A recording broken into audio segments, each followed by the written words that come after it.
Could one of our most enduring narratives about the Middle Passage be made up? We'll discuss that today on Footnoting History.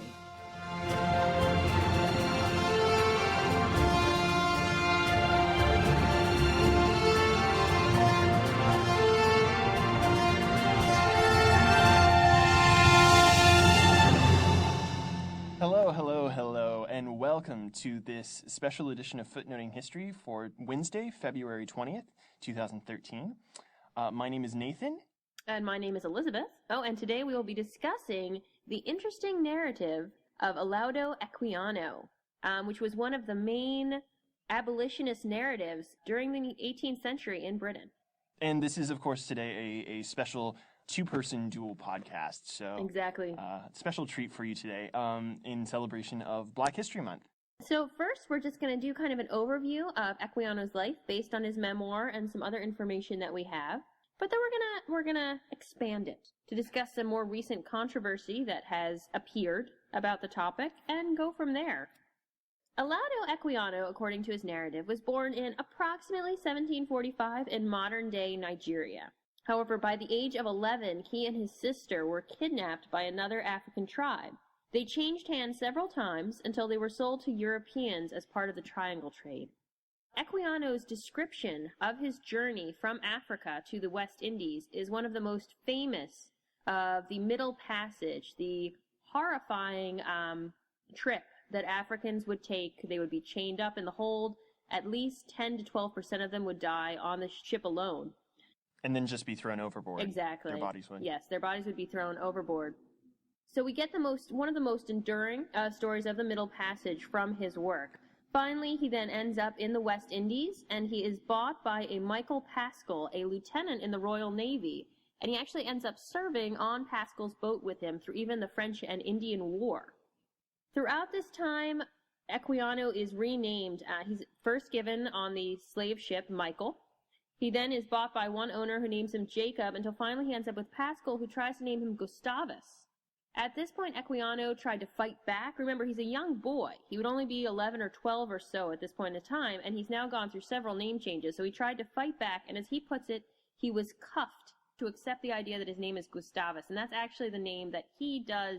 He gives his new last name and everything to his children that he eventually has. We should note that he's given the name Gustavus because his owner is a fan of Gustavus, King of Sweden. Exactly. And the other thing is the last name, which I don't think you mentioned, is Vasa.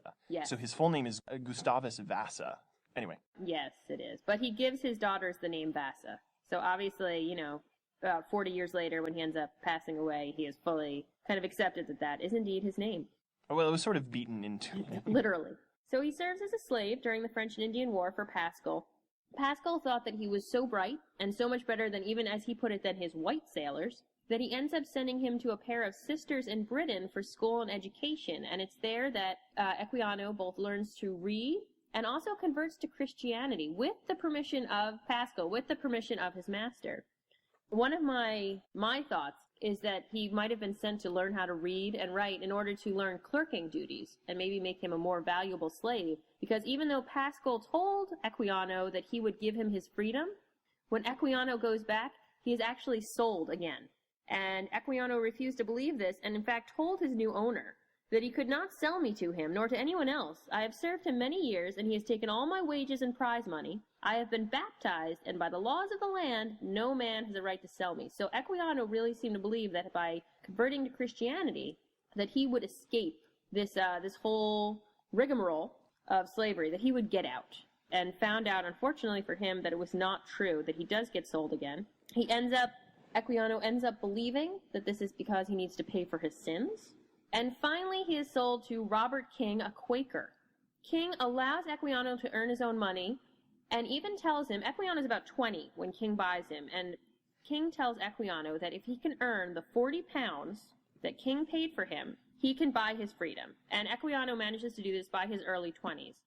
And to give us an idea, those 40 pounds would be worth about 4,000 pounds today. Now, he was such a good clerk that King wanted him to stay on as his partner, but Equiano felt it was too dangerous. For example, at one point when he was on a sailing ship, he was almost kidnapped back into slavery. So he travels to the UK joins the abolitionist movement, and that's where we get our memoir, where it's published as The Interesting Narrative of the Life of Lauda Equiano, and it's published in 1789. So, woo, French Revolution going on. I don't think that those two things are related. No, but woohoo, French Revolution. Well, as you'll see in my podcast with Christine in a few weeks, not everyone was all Woohoo. woo French Revolution, but that's for a later podcast. Yeah, there we go. Okay, so after the printing of The Interesting Narrative, this is a digression I'd like to get into. So in Britain, The Interesting Narrative gets reprinted 8 times. In the US at the same time period, it only goes through the original printing. Nobody wanted it. But in Britain, it's got over 8 reproductions because everybody was buying it. So it becomes, in England at least, one of those real narratives of the abolitionist movement. And of course, the abolitionist movement in England is older than it was in the US and makes more inroads earlier in England than it does in the US. But by the early 19th century, slavery was actually outlawed in England, and I believe by the 1830s, it was outlawed in the entire British Empire.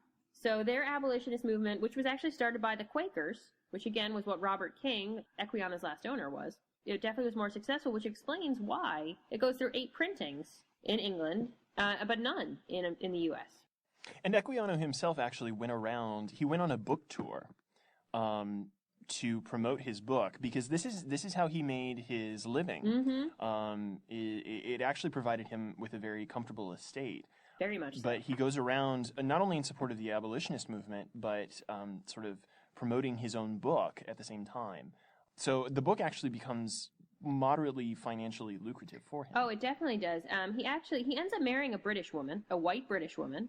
They have 2 daughters, and every single of the reprinting in England, he made sure to include the announcement that he was now married to this woman. And when he dies, at approximately age 57, the estate that he leaves to his one daughter, unfortunately his other daughter passed away. His wife passed away very early, and one of his daughters dies as a child. So he leaves it to his other daughter. Actually, his wife dies. His wife only dies a couple of years before him. Well, she still dies at 34, so I feel like... Well, she dies at 34, but he's like 20 years older Yeah. than her when they die, so... And so the other daughter, Johanna Vasa, inherits the entire estate, which today would be a lump sum of approximately £80,000. So not bad for a man who only, 30 years before had bought his freedom. Not at all too shabby on that one. No, not at all. No. So that is Equiano's memoir in a nutshell. He obviously had embraced kind of his Western upbringing. I think we were discussing that earlier. Yeah.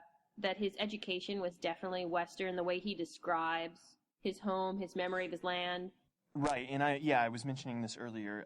Whenever I was reading Equiano's autobiography, I was struck by immediately how he goes about describing his home. And it's in a very Western sort of way that you see. The earliest I've seen it is Tacitus, Mm-hmm. writing in the 1st century, when Tacitus is describing the Germans living to the north of the Roman Empire in his work Germania. And you start with geography and Yes. describing sort of the geographical location. And then you describe in a very, not rigid, but you go through a series of cultural categories like buildings and what they look like, and social customs, and how do men relate to women, and all of that. You also see this in, for example, Hernan Cortez's descriptions of the Aztec Empire in the 16th century. Yes. And so there's this long-established Western tradition of writing ethnography, of describing ethnicities, and it's done in a very specific way. Yes. And I don't know, I was struck at how similar his narrative was. And I mean, this is evidence of his education in England, I guess. Yeah, I definitely agree that it's evidence of his education. And very recently, one historian found a collection of slave journals in Maryland, and he's publishing an account of those. But he noticed how formulaic the opening of so many letters were, and it's because of this education system. It's because in the 18th and 19th century, these would have been how young men would have been educated to a certain point. They would have read these works. They would have understood that this is the way to talk. This is the way to convey a description. Well, and I mean, this gets into a couple of different categories where I think we can talk about how Equiano, his view of himself and his view of what it means to be both black and what it means to be civilized is very much influenced by this education. Right. Equiano, an educated man eventually a, not well-to-do, but definitely comfortable man, marries a white woman, converts to Christianity, not sure exactly why he is a slave. And we get in the memoir different points, like he tries to argue that maybe Africans were just dark because of the sun. That's it, that it was just basically a perpetual sunburn or tan, and that so they weren't very different. Which is Yes. which is sort of a long-standing stereotype. Very much. In Western authors who write about Africa. Is that why are people there darker? Well, anyone who goes out in the sun for too long gets a sunburn. The sunburn makes you go tan, so these people obviously just spend a lot of time in the sun. Right, and Equiano tries to use that as an argument for why, we're not that different. It's just that we spend too much time in the sun. And then later on, when Equiano spends some time in Virginia and he is terrified by the treatment of other people, he attempts to wash the dark color off his skin. Again, a young boy, scared, still a slave, can't get out, had his name changed multiple times, sees people being beaten, and so what does he do? He thinks, I can wash this black off me. And so it's just this idea that if you get the color off him, he would no longer be a slave in this horrible system. And that definitely feeds into the idea of how people saw themselves, how people saw the system. Equiano understood that the only reason he was a slave was because of the color of his skin. And he later thinks, as we said in the quote, that because he's converted to Christianity, that he can no longer be a slave, because he's civilized now. Right. I mean, and he's sort of appealing to where Paul says, in Christ there is no slave or free, Jew or Greek. Right. So that somehow Christianity ought to be equalizing. Right. That because he has accepted this religion, he cannot be a slave. And this goes also even farther because, of course, at this point in time, we are now getting religious justifications for slavery. It's the idea that all Africans are descendants of Ham, the son of Noah, who looked upon him naked and did not, and didn't cover him. And because of that, they have to be slaves to their brothers and sisters. And so we start getting these religious justifications. So Equiano uses a religious justification for why he can't be a slave. He's not arguing... Which is sort of an interesting turn, yeah. He's not arguing that not all African... I mean, I think he tries earlier with the discussion of color and we're just out in the sun too long to say that we're not that different, we shouldn't be slaves. But he's saying... Right, and maybe that's why he uses that Western model of ethnography, is that even in his ethnography, I think he's attempting to sort of portray the tribe that he comes from in Africa as being less foreign to a Western audience than you might think. Right, he's trying to say, we are civilized like you. Right. This is, and I mean, what this really reveals to us is what the Western model, or what the Western idea, or the English idea of what it means to be civilized is in the 18th century. Right. And then, unfortunately for Equiano, he learns that ultimately none of that matters. There have been various debates, and if you're interested, a very interesting work on the issue of economic systems and the question of color and religious justification. Eric Williams, writing in the 1940s, his book Capitalism and Slavery. We're going to have a little note up on the webpage about this. But it starts by saying that racism comes after the economic need. I would definitely recommend reading a little Eric Williams. But I think now we should probably turn to the controversy over the work. Oh, yes. Yes, Nathan, take it away with the controversy. This work has been highly celebrated and lauded as an excellent example of slave literature and one of our primary sources of information for the conduct of the Middle Passage in the 18th century. However, there's a question about whether or not Equiano is actually African. Yes. And that was raised about 5 years ago? Was that when that work came out? Actually, it was raised about 10 years ago on a listserv. Oh. In 1999. Okay. The book, I think, came out several years ago. Yes. The AHR review says, in 1999, Vincent Corretta provoked a listserv firestorm. Flame war. It came out in 2005. Okay, so yes, the book comes out. Okay, so I was thinking 5 years ago, but it was actually 2005. Right, so he argues, based on two pieces of information, that Equiano might not have been born in Africa, but was actually born in South Carolina. Basically, no one can prove it either way. Right, so the question is whether or not he just interviewed a number of slaves and had he had amalgamated all of these stories. Right. To create sort of a boilerplate slave narrative. Right, because no one argues that any of his descriptions of the Middle Passage seem out of bounds for what we know about it.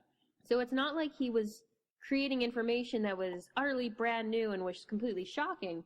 it always leads back to, for the historians and for the teachers, does it matter? How much does it matter? Right. This is an issue also that we see in, for example, Holocaust.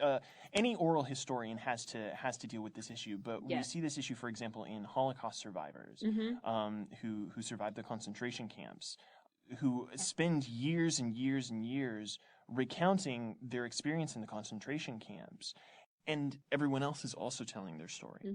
So what happens is sometimes Holocaust survivors begin to amalgamate, without even realizing it, this narrative that emphasizes certain elements that appear in other people's stories.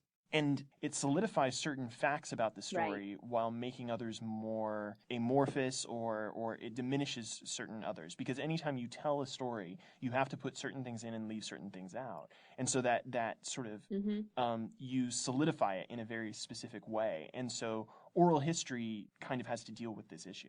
I will say that I think for Equiano, even if he took on the stories of other people, I have always felt that he gave them a voice. You know, there's a lot with colonial and post-colonial studies, the question of the subaltern. Right. And can the subaltern speak? And Equiano gave the subaltern a voice. And because he did have this very Western style of writing, this very Western education, he made it accessible. Yeah, I don't know. This gets into a kind of weird, is a falsified narrative. Also, and what is your definition of falsified? Because in the Middle Ages, for example, Equiano's adaptation or aggregation of slave stories, even if he had not experienced it himself, would have been viewed with some level of truth, because it spoke to a larger truth. Right, and that's maybe I'm just medieval. What is factual and what is truthful are not necessarily the same thing. Right, and I suppose perhaps since I am a historian of the Middle Ages, perhaps I spend too much time with my records because I err on the side of Equiano did a good thing. So, Equiano's narrative, does it matter whether or not he actually experienced it? It matters a great deal whether or not someone is telling the truth. But ultimately, for the purposes of history, does it matter whether or not Equiano actually experienced the narrative that he purported to write? Let us know in the comment section on the blog. We're interested to hear from you and your opinions. Okay, I'm Nathan. And I am Elizabeth. And thank you for joining us. This has been Footnoting History. If you liked our podcast, be sure to check us out on the web at footnotinghistory.weebly.com, where you can find links to our Facebook page and Twitter feed, as well as information about upcoming podcasts. Tune in this Saturday, when we'll be talking about the Cathars, the Templars, and the Siege of Montsegur.